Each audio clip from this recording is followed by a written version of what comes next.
All right, that was a good test run. Take two. Welcome back to the Convo Couch, ladies and gentlemen. I am Pasta Jardula. And I am Fiorella. Let's try this again, shall we? Yeah, we're going to go Facebook only. However, we do have a YouTube. And if you have time, go on over to our YouTube. Make sure you like. Make sure you subscribe. Do the same thing on Facebook. We have to boost our numbers. We've been having technical problems left and right. We just had a little one right now. But hopefully, things will go well. It looks like I'm a little stalling and a little lagging again. But we're going to give it a shot and see where we are from there. So last night, President Trump gave his speech. Check it out. Mm-hmm.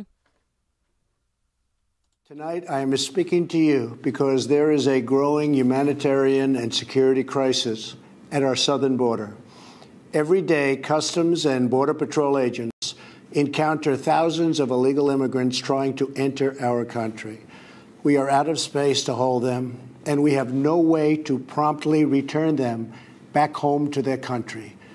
Over the years, thousands of Americans have been brutally killed by those who illegally entered our country, and thousands more lives will be lost if we don't act right now. This is a humanitarian crisis, a crisis of the heart and a crisis of the soul.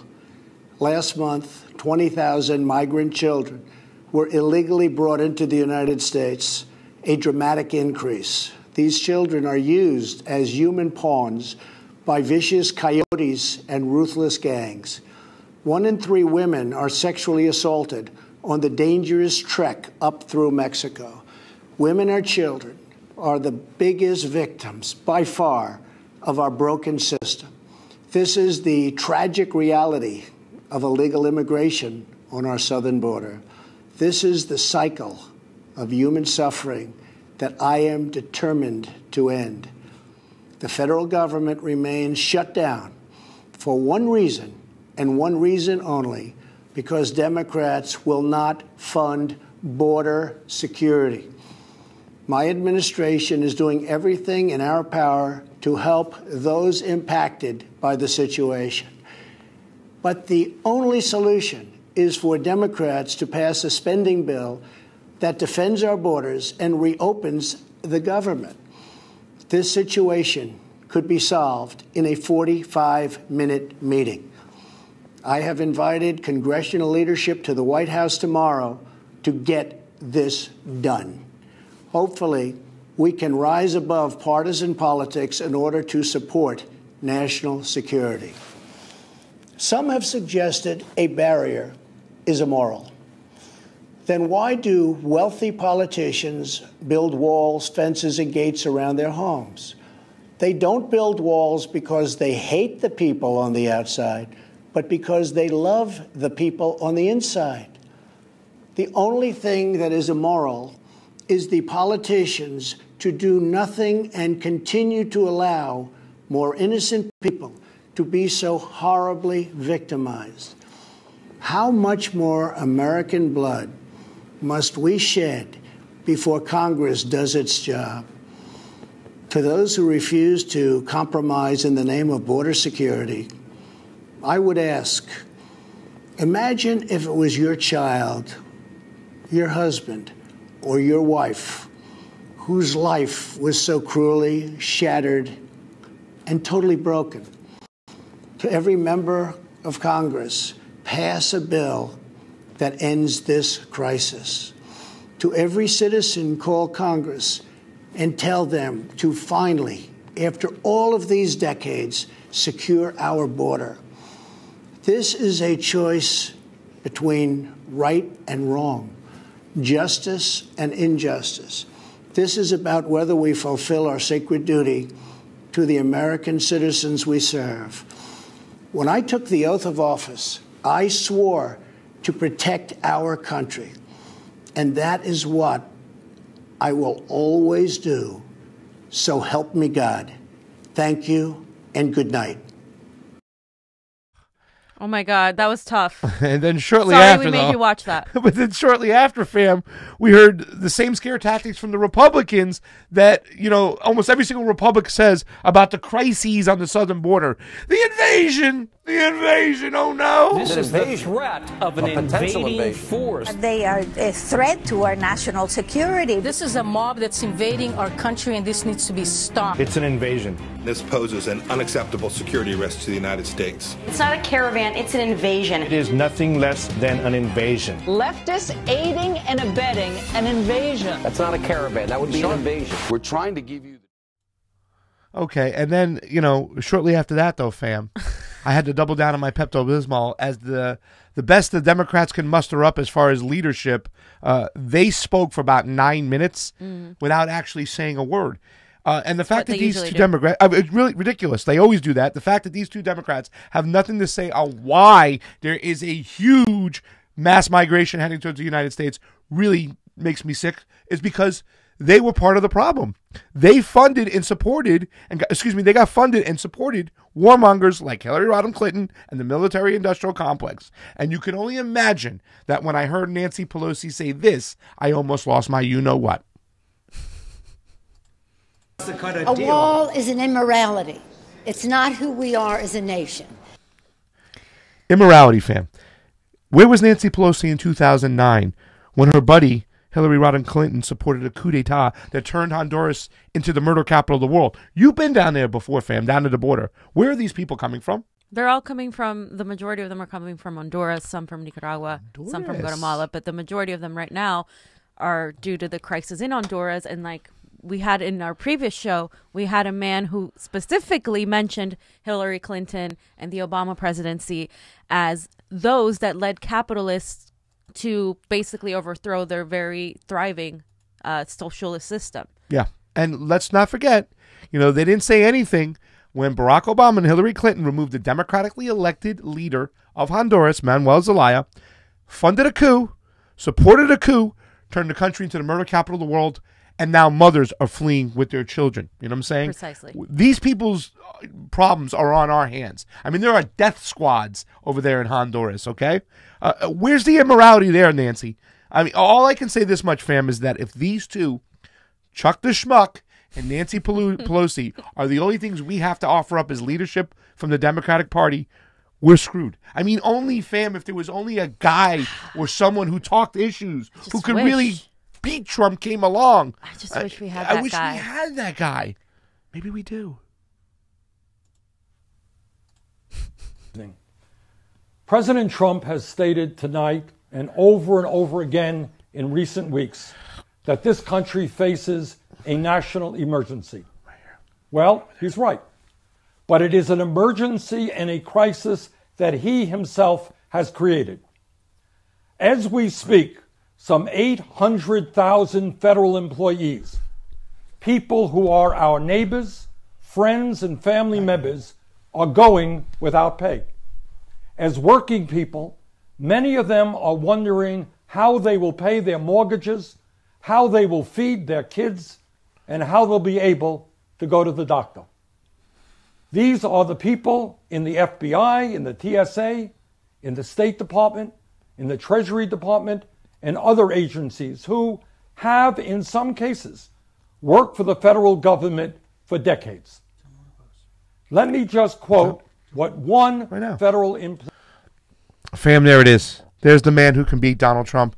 There's the man who's actually talking about situations and solutions. There's a man who's actually speaking to the people. When I heard Nancy Pelosi and Chuck speak last night, I didn't hear them talk about the people suffering.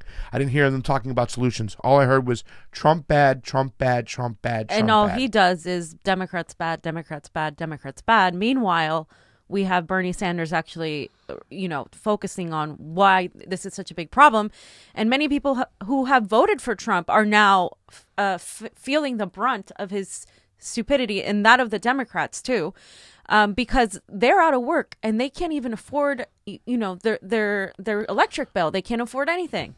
And this is going to continue on, and people can't even get their jobs done. Yeah, I mean...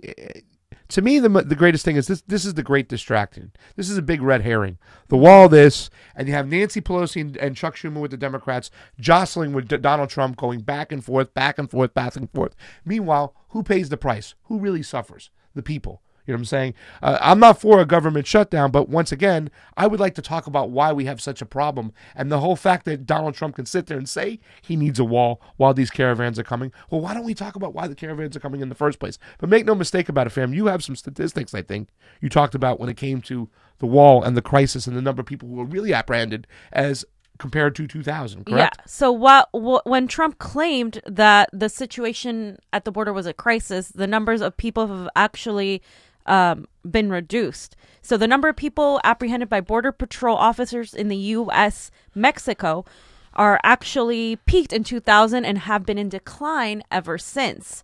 There were 396,579 apprehensions in 2018, less than half of the total in 2007, and this is according to U.S. Customs and Border Protection.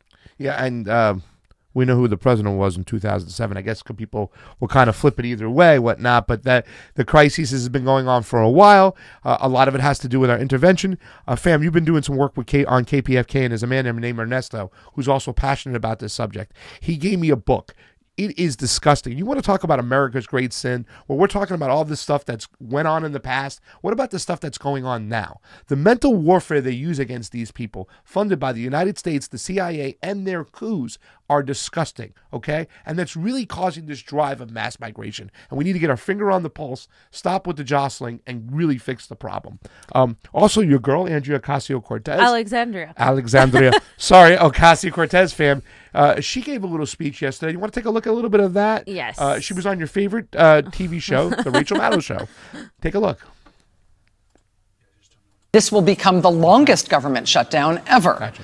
This is a painful thing for the U.S. economy and for a lot of people in this country. But it's also got to be just a spectacularly weird environment to start your new job in.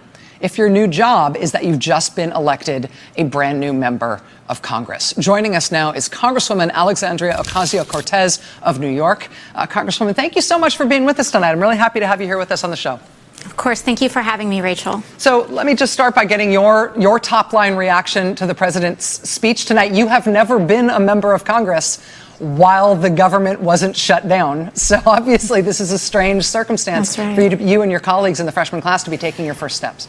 Yeah, absolutely. I cannot tell you the amount of dysfunction that this president is advancing. We now have over 100 new members of this freshman class. I cannot even get laptops to my caseworkers on the ground in the Bronx and Queens so that they can process the needs of our constituents. We can't get mortgage we cannot get their casework started because we can't even get laptops in the hands of our district offices because the president has decided to hold the paychecks of everyday Americans hostage so that he can fulfill a campaign I don't even want to call it a promise, a campaign fantasy that the vast majority of Americans disapprove of. And not only that, but in the actual address, there was falsehood after falsehood. And we have to make sure that we get our facts straight. Everyday immigrants commit crimes at a far lower rate than native-born Americans. And not only that, but the women and children on that border that are trying to seek refuge and seek opportunity in the United States of America with nothing but the shirt on their backs are acting more American than any person who seeks to keep them out ever will be. Fam, give us your thoughts. I mean, she pretty much hit the nail on the head with that one because it's not just the people that this is, that the government shut down. It's the fact that people can't get to work, can't go and do their jobs. They can't pay their bills. And also, she is correct in stating that there are more crimes committed by actual Americans, quote unquote, American citizens within our own borders than there are committed by these people coming in who have literally nothing. I have been down to the border. These people have nothing. They have nothing but the clothes they're wearing. They have nothing but any kind of desire to have their children live better lives. One of my friends, Stefania Rebolon, has started a school over there to help these kids who are literally out of school. They should be learning. They're to help them kind of learn English, to help them get some sort of education, because right now these people are in limbo. But all our president is doing is instilling fear in the American people. Yeah. And all Bernie Sanders and Alexandria are doing is telling you why this is such a huge issue that's actually hurting us Americans and, of course, inadvertently, the other people coming in as well. Yeah, I mean, these people, like she said, they commit far less crimes than people who were born here in the United States. And I once again, it's another fear tactic that he uses. And I'm not excusing, obviously, I point out that the Democrats have a lot to do with this because they caused the main problem itself. But these kind of fear tactics and these lies, one of the things he talks about is drugs coming over the border. Anybody who knows anything will know, and you look at the statistics, most of the drugs that come into this country from Mexico are from a legal point of entry smuggled in. Kind of like Breaking Bad, Better Call Saul. They hide them that's where they do it. That's where we have to spend the money and the technology. The wall isn't going to do anything. You know what I'm saying? It's going to keep the poor people out from coming in who really have a right to be here because they're the ones who were targeted and suffering by American intervention. So that's another falsehood that Donald Trump kind of puts up when it comes to the situation at the border. Right. So, I mean, we really have to get a perspective on this. Do I want to solve the problem? Do I hold Trump accountable for the people coming? No, he's continuing the same policies down there by backing the government in Honduras. However, we have to stop with the bullshit lies that are going on. These people, their blood is on our hands. Right. We caused the problem. We are responsible for them. We should send caseworkers down there, try to fix the problem, help the people out who need the help, and then stop the flow of immigration by turning their country into a murder zone. Fam, anything else to add? Just that anybody who might have voted for Trump, who felt like he might do something to change things. Right now, a lot of you are suffering because the government shut down, and maybe consider that this is one of the reasons why we're all being played by this kind of Democrats are bad, Republicans are bad. It's like, well, someone just please focus on the issues that people are dealing here, not having health care, not being able to afford rent, and then on top of that, we have a government that's shut down. And on top of that, we have people that are coming in that need help. They cannot go back to their country. Yeah. There is nothing in their country except death. And so we have to figure out a way to do this, and shutting down the government isn't it. Yeah. So the politics they play too. Remember Schumer was all about the wall, giving Trump his money for the wall in 2016. They were like, okay, we're going to give you a lot of them out, but now they're playing politics again. And in fact, the pay-go mentality is also kind of directed to Trump. You're not going to get your wall unless you cut something else, and we're not going to give you a wall unless you cut one of your programs kind of mentality. Once again, Nancy Pelosi is using Americans as pawns when it comes to pay-go because now no progressive legislation moving forward can get passed without cutting, because you know how the Congress is going to be. We're going to have to cut one of your programs to get this program involved. So they've stopped everything when it comes to labor. They played us as a pawn as well. Trump has too. It's playing both sides. Darren Levy put it on there. You got all these distractions. Nobody's talking about the real issues. It's just a big old what's going on. And we know that Bernie Sanders comes on. He talks about the issues. He talks about the solutions. He gives solutions. He does. That's what we need. We need solutions. I'm done with the arguments. We just need solutions. Well, what about a solution for a president, not Bernie Sanders? How about a woman by the name of Elizabeth Warren? Because Elizabeth Warren last week announced that she's going to run. And this was all part of that taking that test, fam, when you just came out of the room one day and you said, I can't believe Trump goaded and played with Elizabeth Warren, and she took the bait with this test. Yeah, that's the thing. So Elizabeth Warren really doesn't present anything new. I'm actually not upset she's running because I feel like we need more. I mean, I'm all for democracy. I'm glad she's running, and I think she's actually going to add something to the debates as far as that goes, but I don't think she's going to be the one to challenge Trump. I think he's going to annihilate her, and Republicans are going to use everything they have on her. All the the BS with the quote unquote Pocahontas comments that Trump made, and that she fell right into it by taking a DNA test, was horribly received by Native American people, and I just think she's just not going to hold well. Yeah. But I also think that in spite of all that, in spite of the fact that she's to the left of pretty much Kamala Harris, Cory Booker, or any of these other more centrist candidates, in spite of all of that, she doesn't change the status quo. She's not going to go and actually destroy the systems that are preventing us from progressing, that are actually keeping us down, because she believes in the system. So obviously the system isn't working. So we need something new. And I don't think she is the person to offer that. Well, She's really cool. I saw her drinking a beer the other day. Yeah. I mean, that's a cool person. It's like, she's one of us if she drinks a beer. But why don't we talk about what's going on? Because we like to talk about the identity politics that come into play. And you had mentioned that the mainstream media uses likability to equate to sexism, so we overlook policy. Exactly. It's always about look over here, the distraction, and that's what's happening on right now with the wall and stuff. We're not looking at the policies that caused the problem for the migration that we say we need a wall. And you know what? Here's the thing that happens is that no matter what goes on as pertaining to the wall, when people see those caravans coming here, they're going to stand behind Trump and say, this is ridiculous. This is an invasion. We know it's not an invasion, but you're enabling him to do what he wants to do when you're not using your policy to fix the problems. And they do the same thing right here. They keep you distracted, so we try to ignore the policy issues. I've seen a lot of progressives online as pertaining to Elizabeth Warren who's saying maybe it's that we don't like her not because she's a woman, maybe we don't like her because of her policy decisions, fam. Right, exactly. So when the mainstream media goes and what they do is the centrists and all of them with this narrative, they push the idea of likability in a candidate. Oh, Elizabeth Warren isn't likable, but maybe it's because she's a woman. And that's bullshit, because they're completely ignoring where she stands on policy. The fact that she gave she supported Trump's already bloated military budget. The fact that she let Bernie down when he needed her the most. I mean, people are never going to forget that.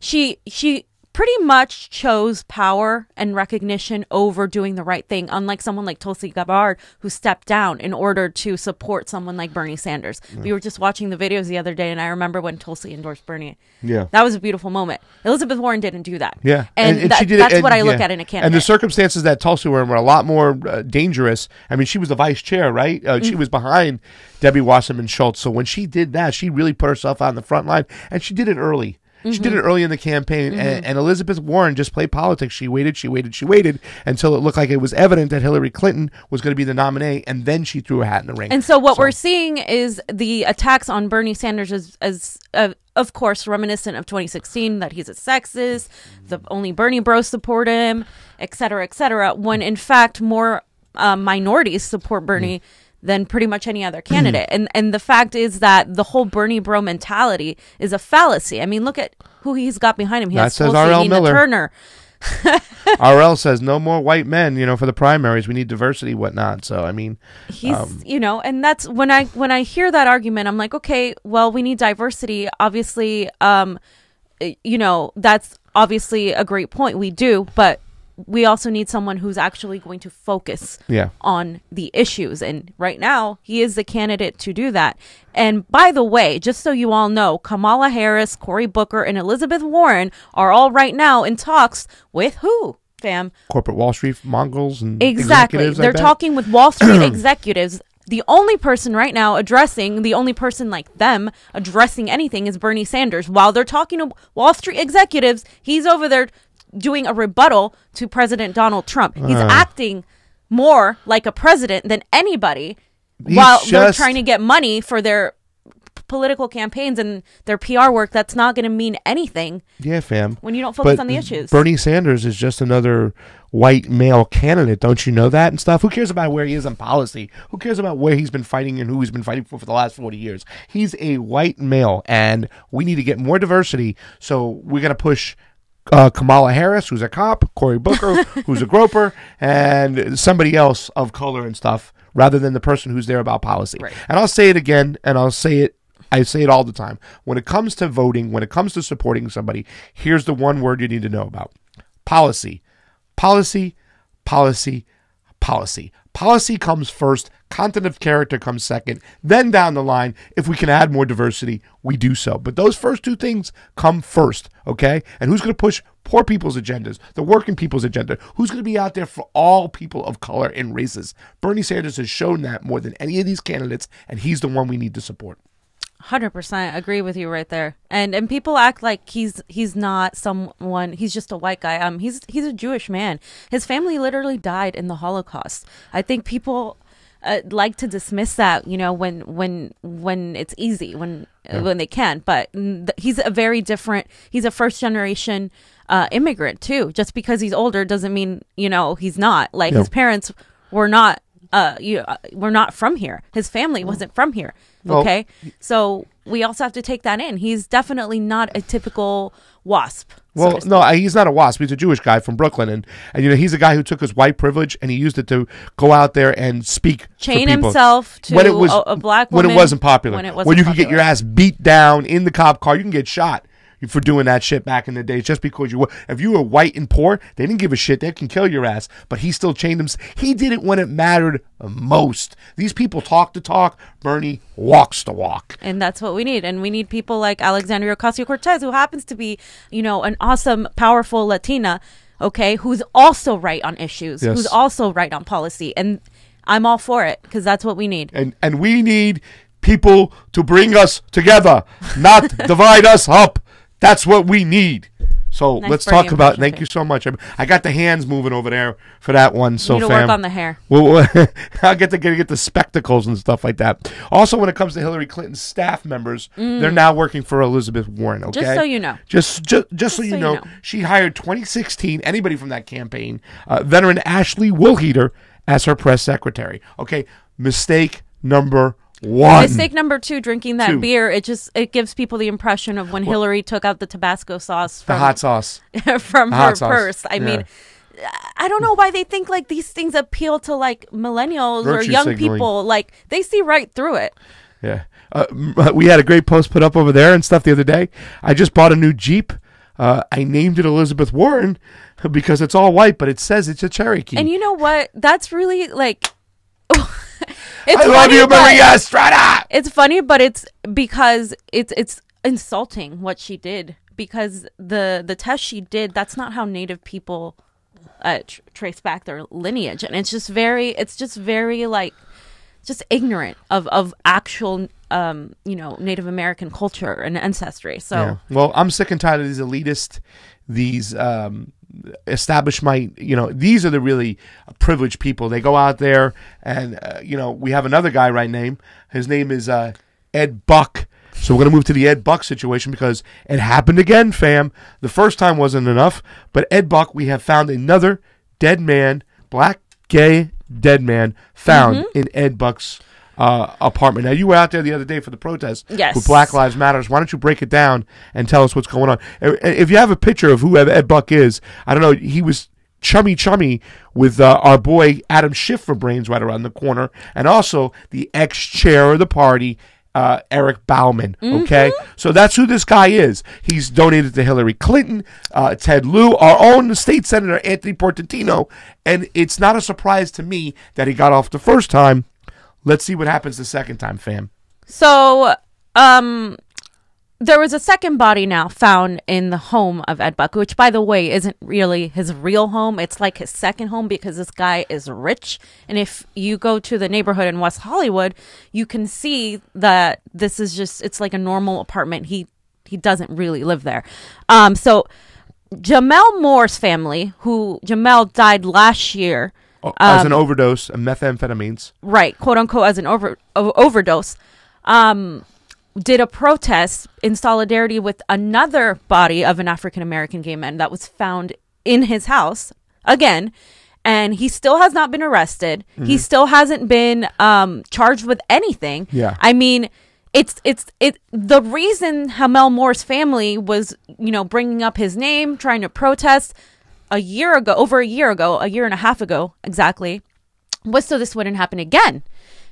But it's happened again, and there's still no accountability. Yeah. And the fact that this man, Ed Buck, is a huge donor, not only to the California Democratic Party, but to the entire Democratic Party. Like he said, he's donated to Hillary Clinton. He's donated to Jimmy Gomez here. He's donated to Anthony Portantino. There's just a list. We have an entire list. Ted Lieu, of people he's donated Adam to. Schiff for Brains. All of them are corporate establishment Democrats, and he's been close with Eric Bauman, which adds a whole other layer because Eric Bauman, as we know, stepped down for sexual assault accusations, and it just seems like there's just more and more dirt coming from this cabal of these establishment Democrats that seem to use people of color and the LGBT community as votes, but turn around and literally cover up and I say cover up because none of them have spoken out against this, have said a goddamn word against this. Yeah.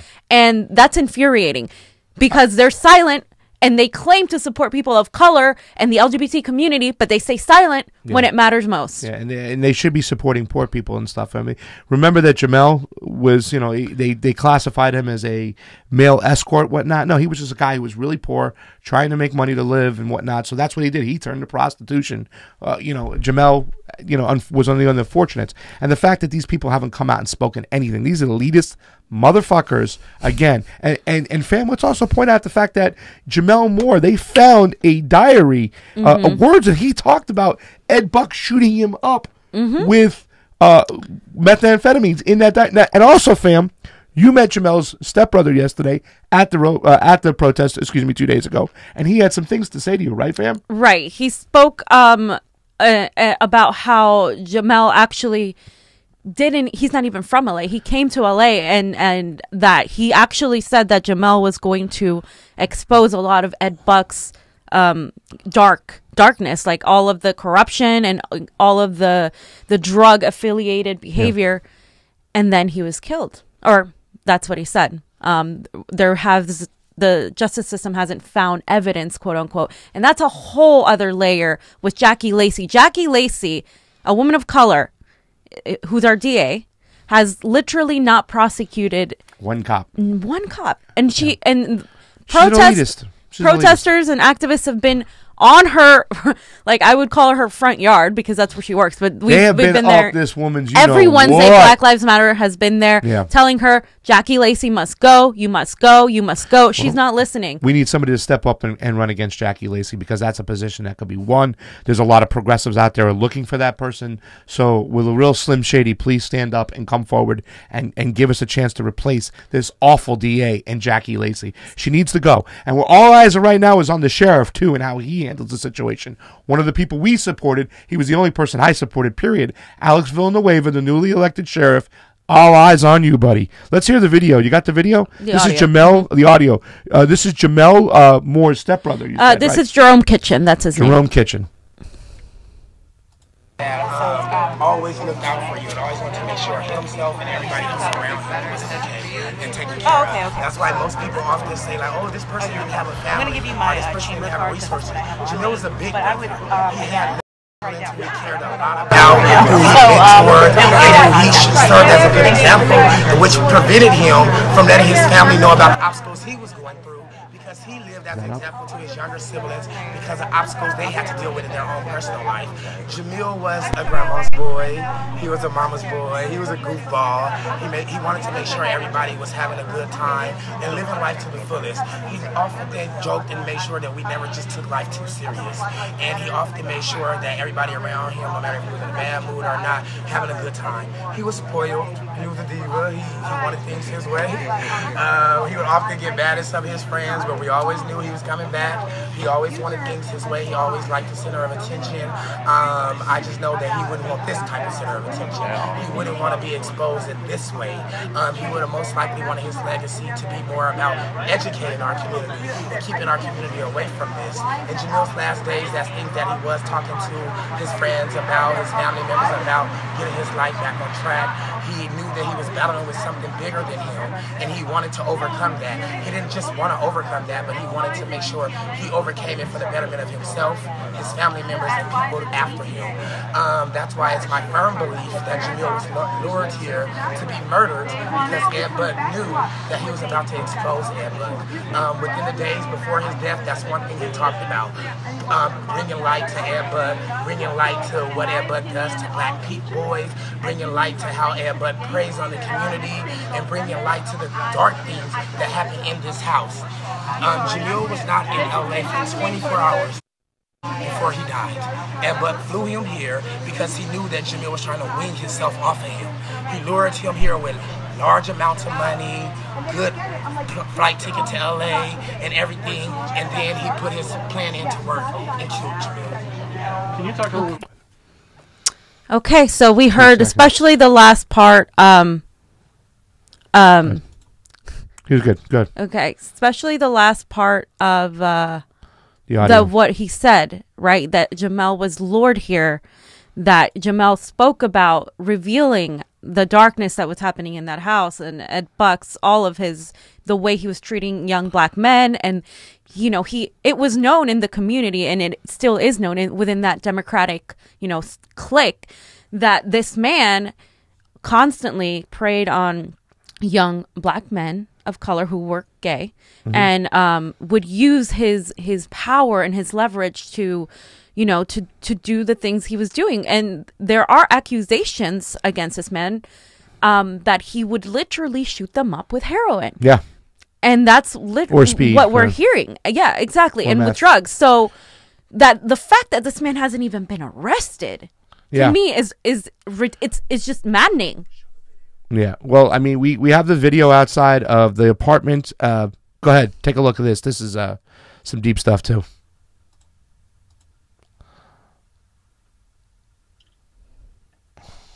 Jesus.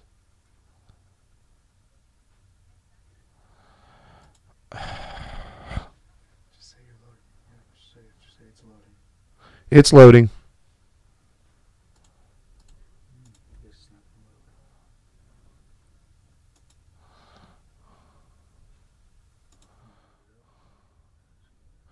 Anyways, we'll have it up in 1 second. But fam, this was a man who had really a darkness, okay? He had this sexual fetish of sorts of shooting young black gay men up with drugs and then having sex with them. The first time they raided the house where the first body was found, when Jamel Moore's body was found, they found sex toys, needles, drugs. Here's the video. Take a look at the protesters. Activists gather in front of Democratic donor Ed Buck's West Hollywood apartment Monday night as they call for his prosecution. Arrest Ed Buck, prosecute Ed Buck, and then the jury needs to convict Ed Buck. This man is a danger to our community. Yes, we are not even talking about the half of what he's doing. Early Monday morning, first responders were at Buck's residence yet again after another black man was found dead inside his apartment for the second time in less than 2 years. In July 2017, male escort Jamel Moore was also found dead inside Buck's apartment.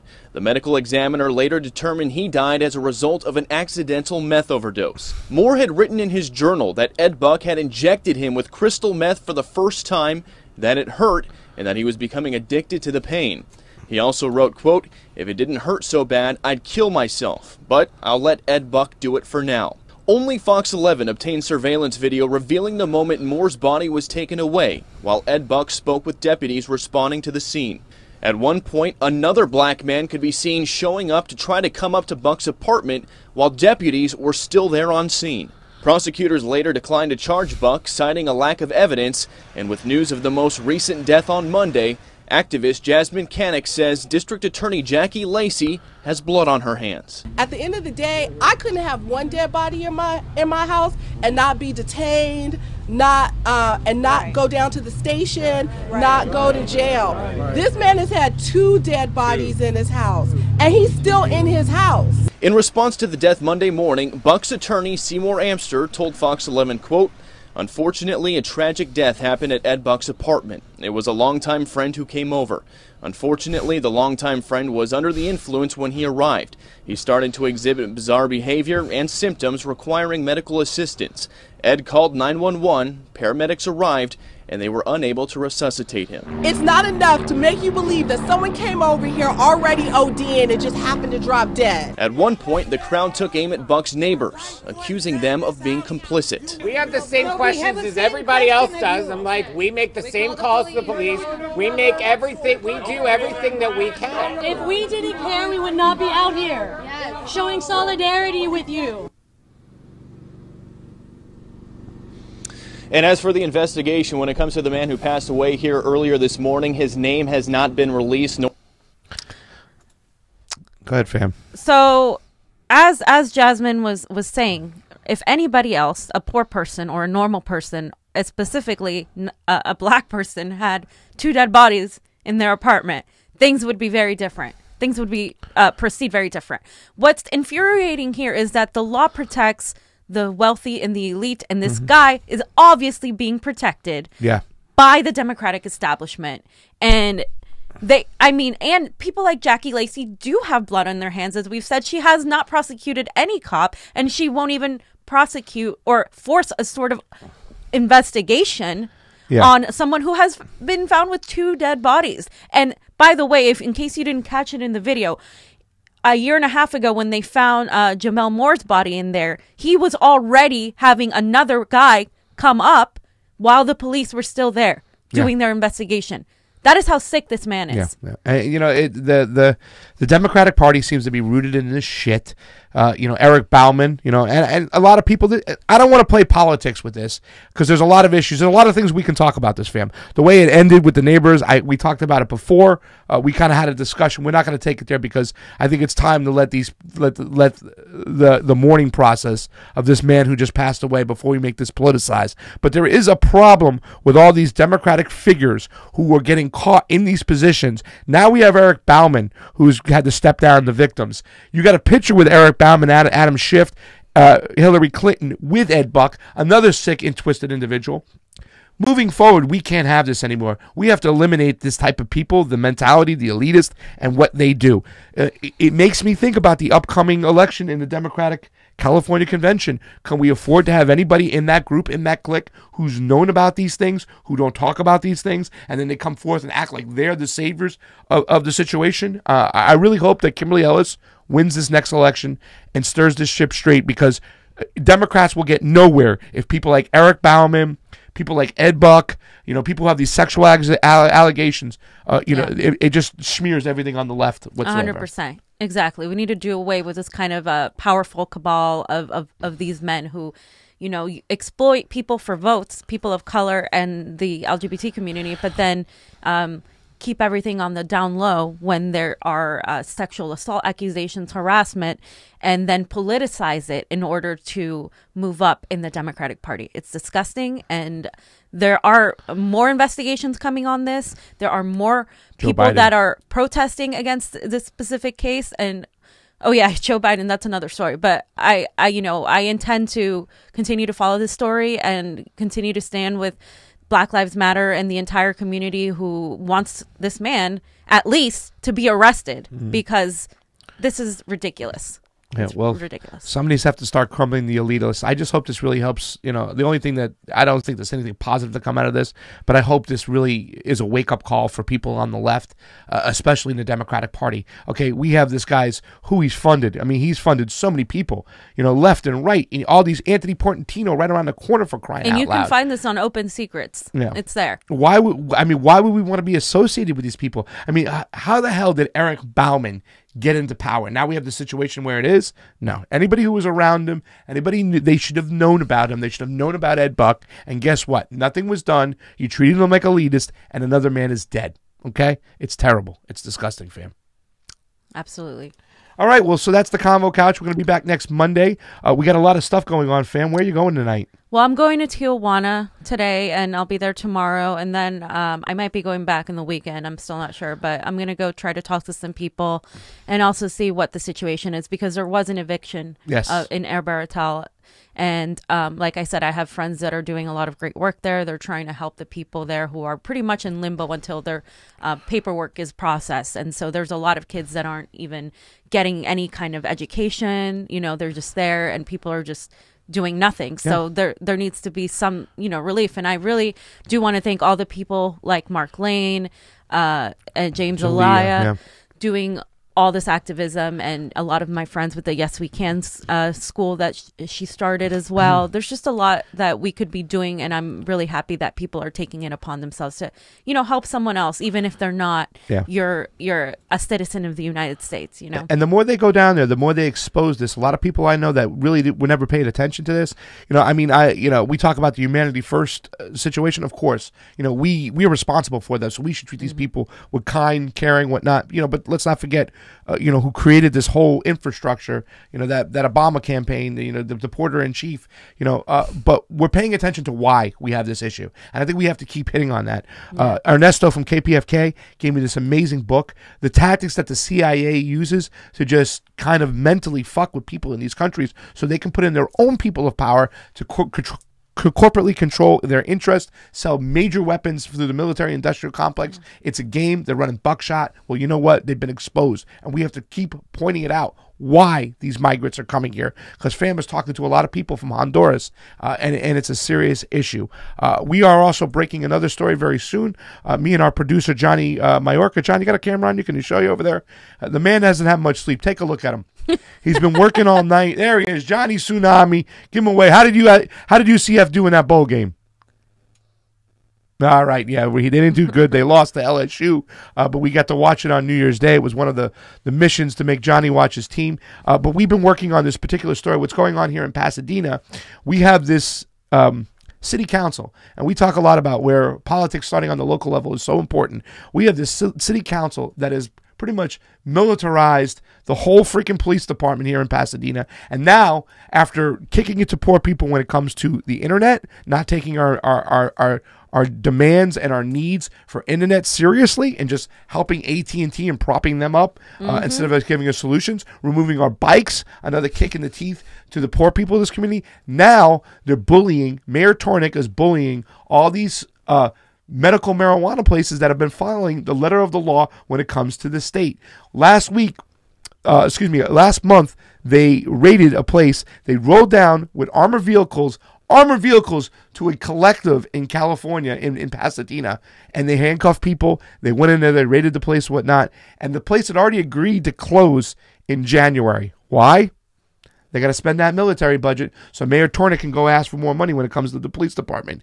We have a serious situation. We're going to expose them. We've been doing some digging. Me and Johnny Tsunami got a lot of work to do. There's been a rally last week, and there's going to be a rally this Monday coming up in front of the Pasadena Courthouse at 5:30 in front of the City Hall. We're going to be out there rallying. We rallied last week, and we're not going to stop because they fuck with my marijuana. They went over the line. Sorry. And the LA teacher strike is postponed until Monday, in case you didn't know, so there'll also be that as well. Okay. Well, welcome. Thank you so much for joining us. Thank We'll be doing this Mondays and Wednesdays at noon.